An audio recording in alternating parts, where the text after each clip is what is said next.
Homes where the Master's will is sought. Homes crowned with beauty thy love hath wrought. God give us Christian homes.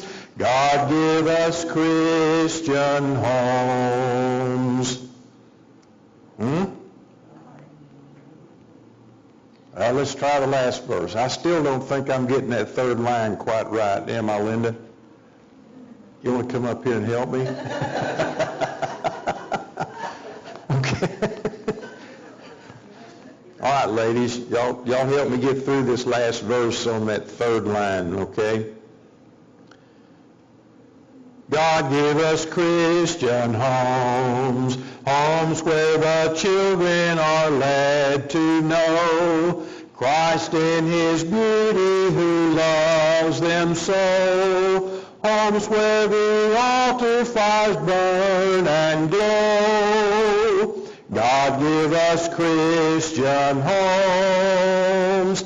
God give us Christian homes.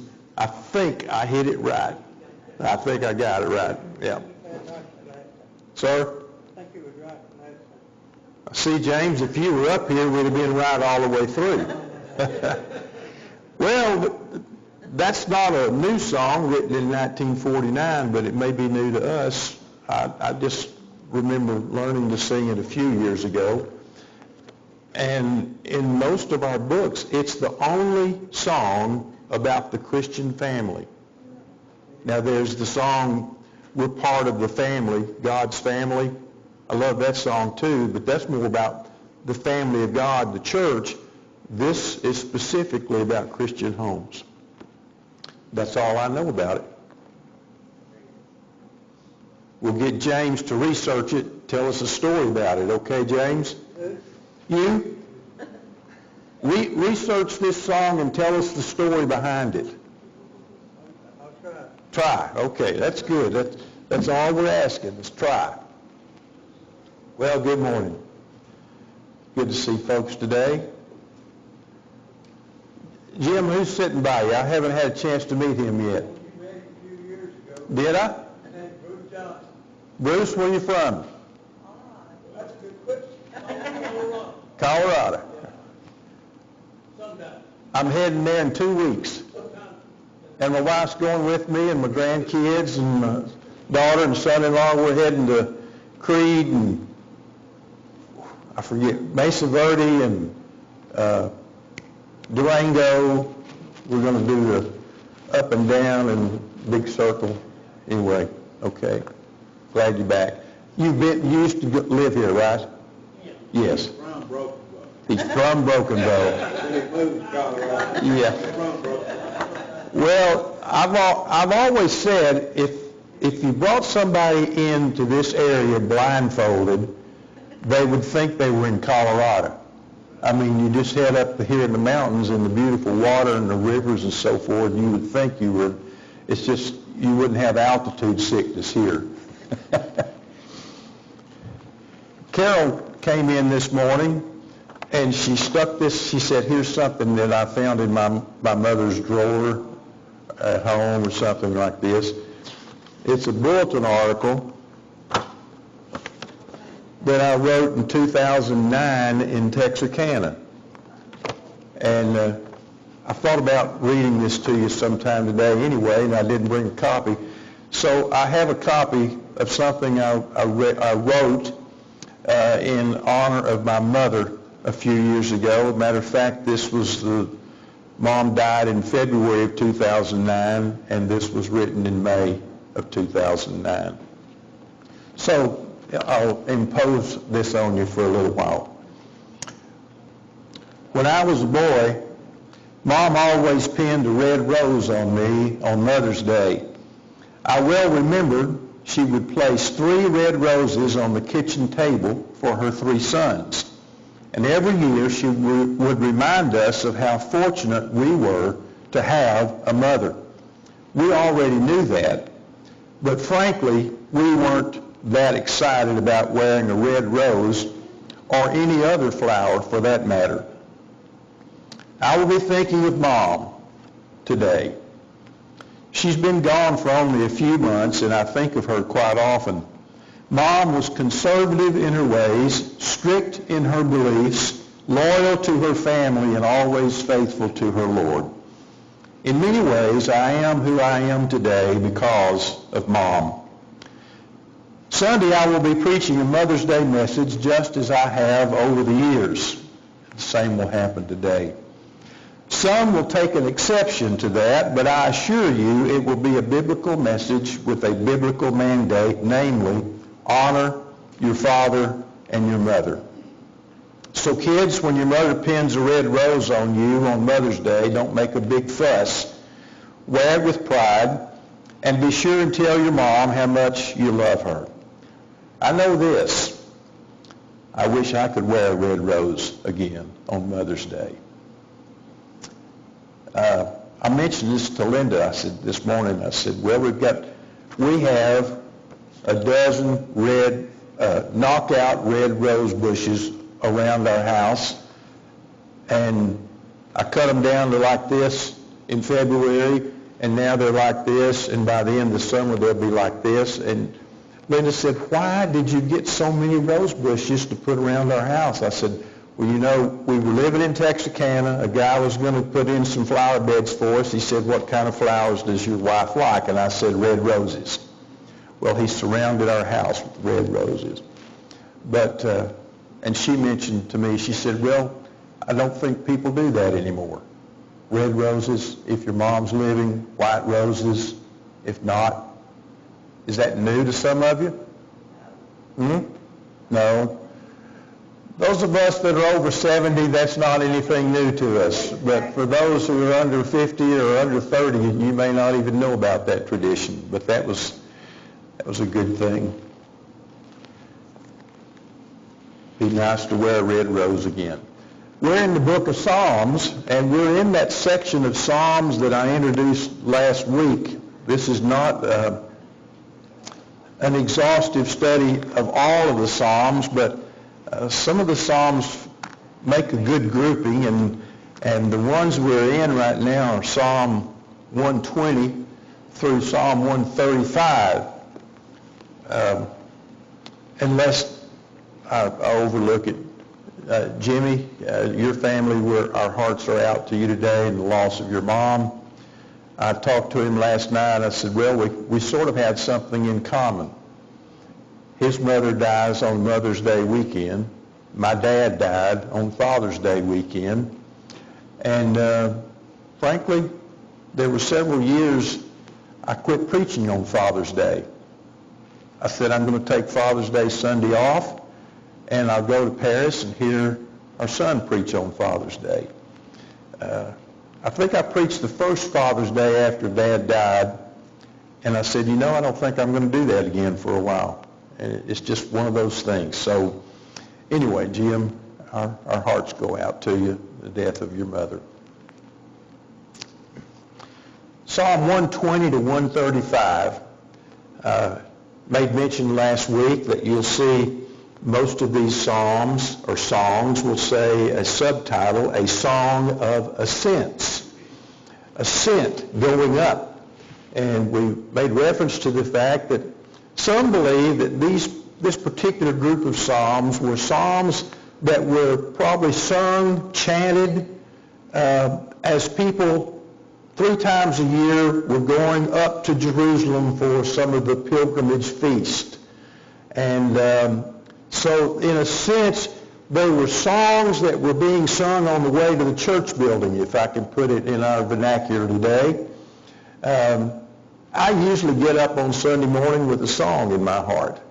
I'm not for sure I was humming any particular song this morning. Sometimes I'll hum one, sometimes I'll whistle one, sometimes I'll get up singing a song on Sunday morning, if not every other morning anyway. That was one way, one sign that I always knew my dad was on the property. Dad is coming home, because Dad would get out of the car and he'd be singing, or he'd be whistling, or he'd be humming. And most of the time it was a church song.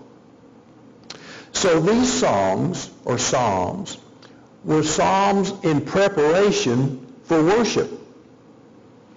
People were praising God on the way to the temple, and they were anticipating continuing their praise of God once they got to the temple in Jerusalem. Hi, Mike. Good to see you.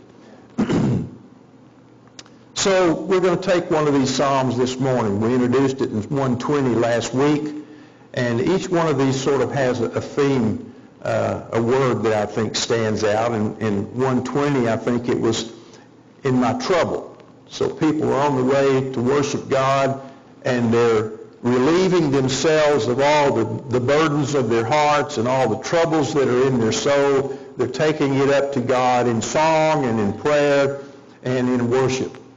And so 121 kind of follows some of this same theme.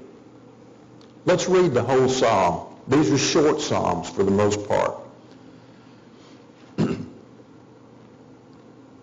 I will lift up my eyes to the mountains. From whence shall my help come?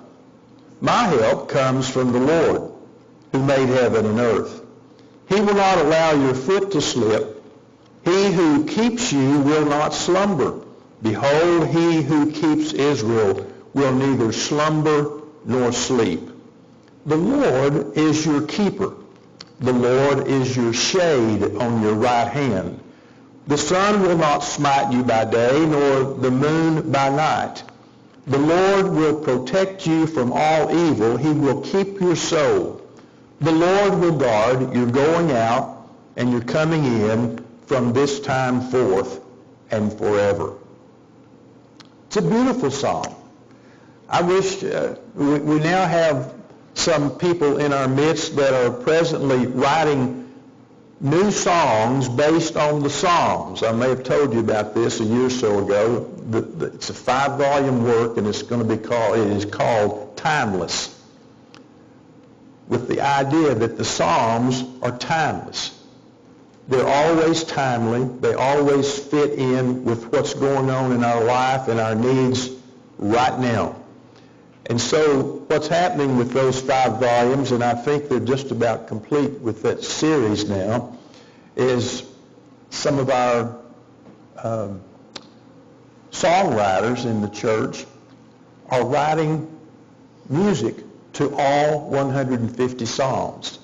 And in some instances, they're taking the words of this psalm and writing 4 or 5 different people are writing songs with different tunes. So when this is all finished, we will have available to us a resource that will teach us upwards to probably 500 new songs, all based on the Psalms. That's a wonderful thing, because we know that the early church sang psalms, hymns, and spiritual songs. I keep saying we don't have the words to the hymns, we don't have the words to the songs or spiritual songs, but we have the words to every one of the psalms. And undoubtedly, over the centuries, the psalms date back at least to the time of David, 1,000 years before Christ. Psalm 90 dates by the authorship of Moses to 1,500 years before Christ. Some were written by Solomon. Some were written by Asaph and others. And so, how would you sing this psalm? Well, one of these days we'll have a book that probably will have a song based on this psalm. And somebody can teach it to us, and we'll learn to sing the psalms again. My dad's older brother was named Russell Carroll Cannon. He went by Carroll. He was an educator, taught at Harding, taught at Pepperdine, helped establish Harding Grad School in Memphis, now called Harding's School of Theology, I believe, is the name of it. Well, he was a missionary in Japan after World War II and helped start Ibaraki Christian College. But my Uncle Carroll, all of my lifetime, lived in California. And so when my aunt and uncle from California came back to Arkansas, it was time for a family reunion because we didn't see them very often. my earliest memory of even knowing who they were, they had returned from Japan in the mid-50s.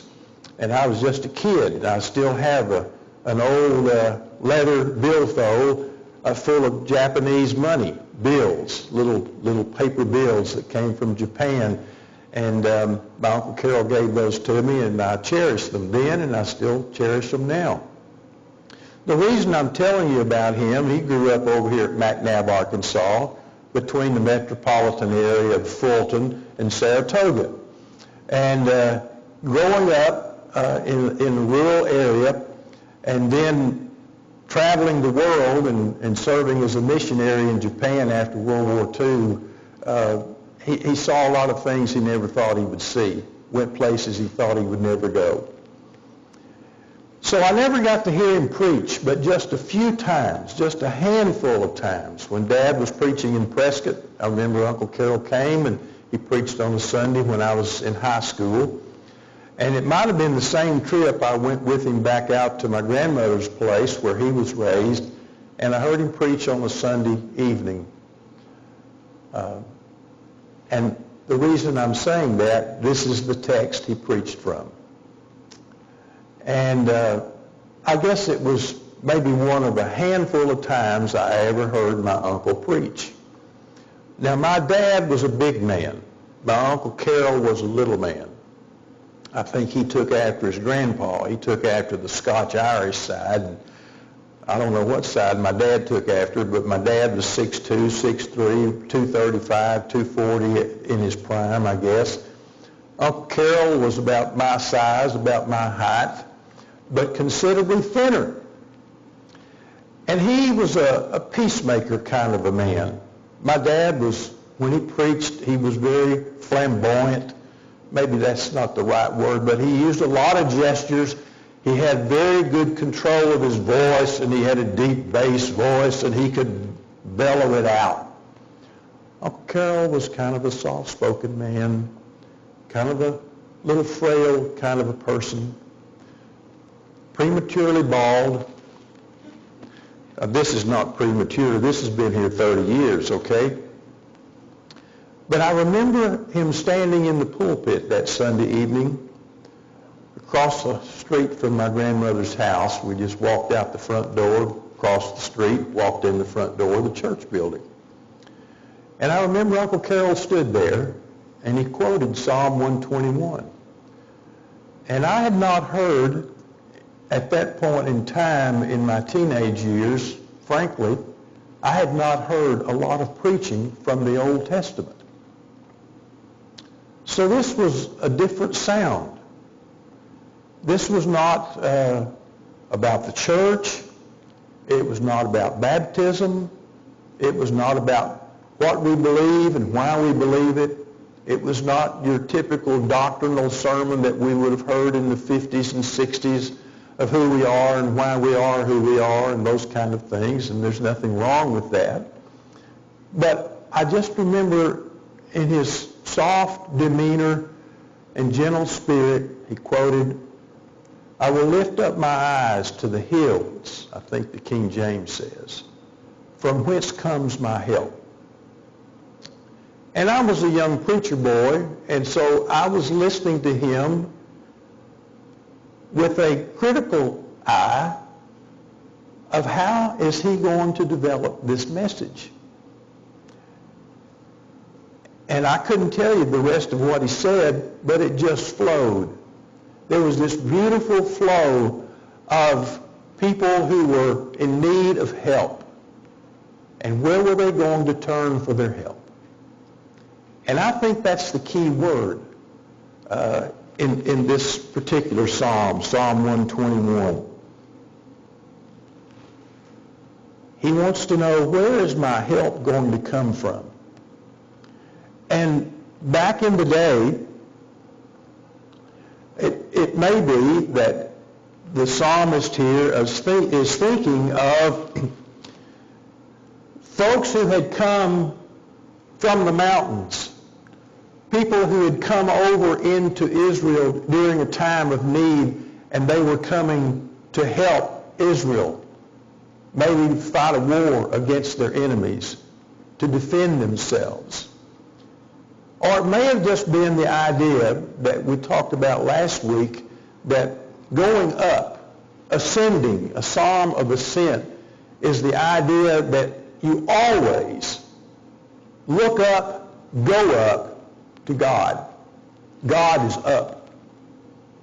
God's not down. We think of God on higher ground, and we go up to God.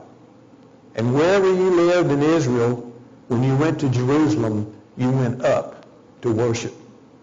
Not that Jerusalem was the highest point, but you always went up to worship. You wouldn't say, I'm going down to the church building, I'm going up to the church building, regardless of where it was, because that represented the presence of God, and coming into God's presence, we're going to go up to God. So I'm going to lift up my eyes. Am I going to lift up my eyes to the mountains? Is that where my help is going to come from? Maybe from a physical, secular viewpoint, the armies of Israel may have thought, we've sent word to so-and-so over in Syria or wherever, Assyria, or in Babylonia. And maybe they will come to our rescue, and they will come from the mountains, and we will look up to the mountains, and here come the chariots and the visiting army that's coming to give us assistance. It would kind of be kind of like today, the people in the Ukraine. They're looking up. They're hoping somebody's going to send help. Someone's going to come to their rescue. And so, where's our help going to come from? Well, the answer is given immediately in verse 2. My help comes from the Lord. And what are the qualifications of our Lord? He, by the way, is the one who made heaven and earth. Someone may come from the mountains to give us help, but it will not be like help that could come from the one who made the mountains, the one who made heaven and earth. Our help comes from the Lord, and we can depend on Him. So much so that He will not allow, I'm just going back through this again, He will not allow our foot to slip. And He is the one who will keep us, and He will never go to sleep. He will never slumber, because He who keeps Israel will neither sleep nor slumber nor sleep. Have you ever thought about that? Have you ever thought of... You see, I think there's always been this need for those of us who believe in God to try to come to terms with God. Who is God, and what is God like? Well, He's like someone you've never known before, because we don't know anyone that can get by without sleep. Try it a few nights. I use a CPAP. Now, most folks that have to use those don't want anybody to know it. I remember 10 or 12 years ago when I got one, the doctor did this sleep study on me, and he said, well, John, he said, you stop breathing 6 times in an hour. You just stopped. And he said, that's not good. We don't want to stop, because sometimes people who stop breathing in their sleep don't get it all cranked back up again. I said, whatever it takes, Doc, and I didn't know he was going to hook a vacuum sweeper to my nose, but anyway, so I did that. 2 weeks ago, my second or third CPAP went out. We had a little electrical surge at the house that night that long. My CPAP went off, and it hadn't come back on since. Well, I had an old one. You know, I'm kind of like the farmer. I don't throw anything away. You never know if you're going to need a little piece of that wire or whatever, and so I had that extra CPAP. And thank goodness I did, because the one that went out on me is defective from the company. They told me last November, There've not been any deaths, but there have been some severe illness caused from this machine. But if your doctor says it's okay, you can keep using it. So I kept using it until it just quit. So I go back to try to get it serviced. Well, we can't service them. They're not taking them back. You're on a list to get a new one. So I've been on the list since last November. I said, well, I need one tonight. I need one now. I can't get by without this thing. I'm going to be miserable if I don't get some sleep. God never sleeps. Well, I won't go into the rest of that, but if I appear to be a little cranky or everything's not hitting just right, it's because I'm using a CPAP that I quit using 5 years ago and just pulled it out of the closet, and I'm just sort of limping along on that thing, okay? God never sleeps. And He is the one who will keep Israel. Now look at these things that the writer says about God. God He is our helper. He is our keeper. And He says that again in verse 5. The Lord is your keeper. Then He says the Lord is your shade. And He says in verse 7, the Lord is your protector. He will protect you from all evil. Again He says, and He is your keeper. He will keep your soul. And the Lord will guard.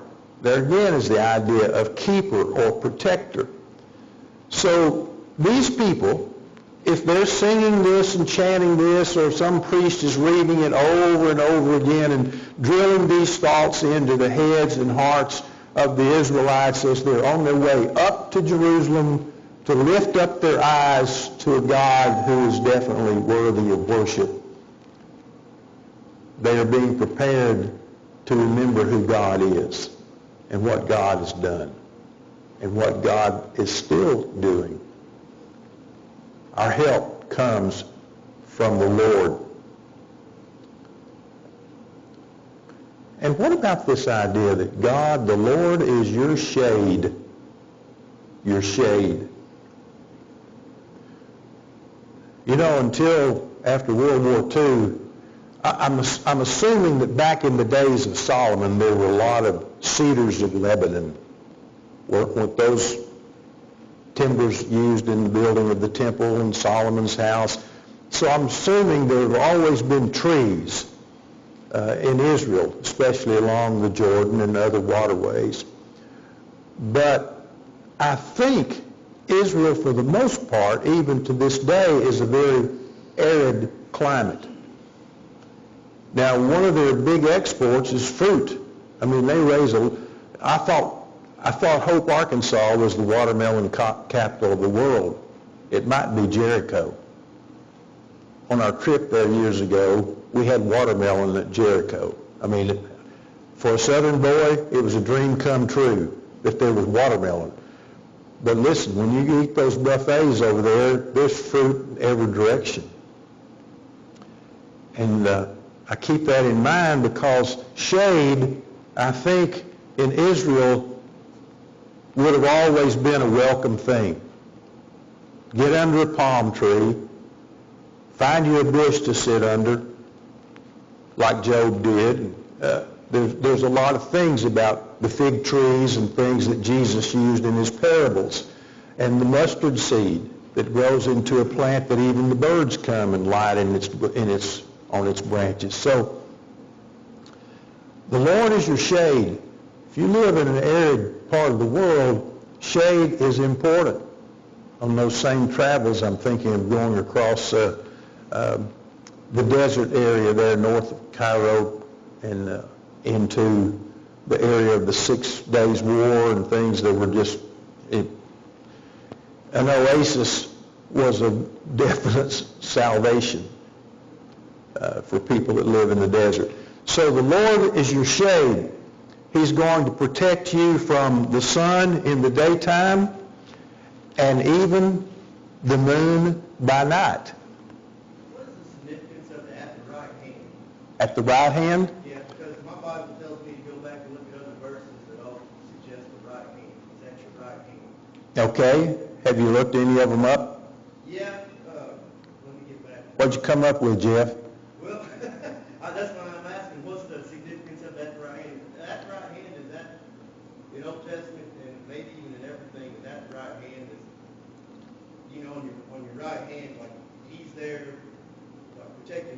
And then Yes, yes. the left hand, you're protecting the person on your left, the person on your right protecting you. It's kind of how I see it. Am I right on that? Well, that could be true, and I think it's just, what is the word, idiom? Isn't that a word? Idiom? It's a way of saying that God is right there with you. He is present. Or maybe, we're talking everything here about He keeps you, He guards you, He protects you, He's your shade at your right hand. I just put all this together to Yeah, well, I was just thinking, when I see the at your right hand and He's the shade of your right hand, He's so close to you. Right. He's actually putting shade. Like, He's not only at your right hand, He's so close that He's putting shade. Yeah. Well, it may also imply that God would prefer all people to be right-handed. I tried to, who was it, Melissa? Is she left-handed? Yeah. Our daughter was left-handed, and when she started feeding herself, I would take a fork and put it in her right hand. Linda said, "What are you doing?" I said, "I'm trying to make her right-handed. It's going to make life much more easy for her, simpler for her. The whole world seems to be right-handed." It didn't work. I mean, she'd look at it, she'd put it over in her left hand, and she'd start eating again. Anyway, the Lord is near, I think, is another way of saying this, that He is always with us. We need to be reminded of that all the time, not just on the way to worship God in the sense of these psalms of ascent, but God is always there with us. So I especially like verse 8, and I know that we've heard that many a time. The Lord will guard your going out and your coming in from this time forth and forever. It's a beautiful, it's a benediction. It's a way to end a prayer. It's a way to end a song. So many of the Psalms close out, so many of them start out with a problem and end with praise. God, why is this happening? Oh, by the way, God, and thank you so much for seeing me through, for helping me get through this.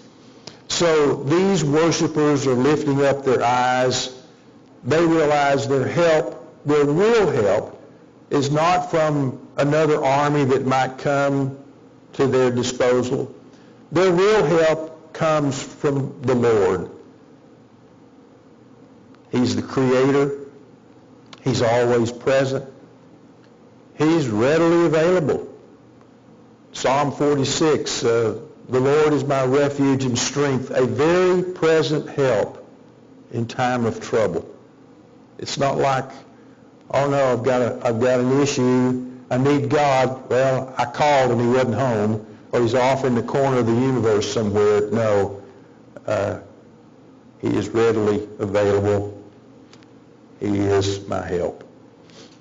Anything else you want to add to this? I may be pausing and stopping just a little early this morning. What's your thought about this, of these Psalms as preparation for worship? You remember last week I said people sometimes say, well, I don't get much out of it. And what was my return? How much are you giving in? How much are you putting in?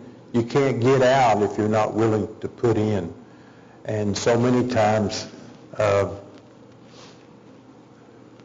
we rush around on Sunday morning and we're going to be late and the kids are grouchy or whatever, or mom can't get her makeup done just right, or dad's shirt's dirty. I don't, just all kinds of things. And so, when I tell these kind of stories, I'm telling on our family. So, okay?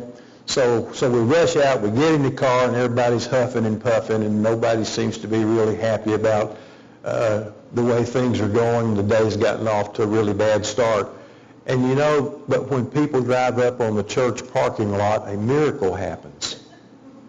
From the time you get out of the car till you walk into the church building, Have you ever had anyone come into the church building and say, how are you today? Well, you won't believe what's happened on the way. You know, you don't tell those kind of things. Everybody walks in and says, oh, we're great, we're fine, everything's wonderful.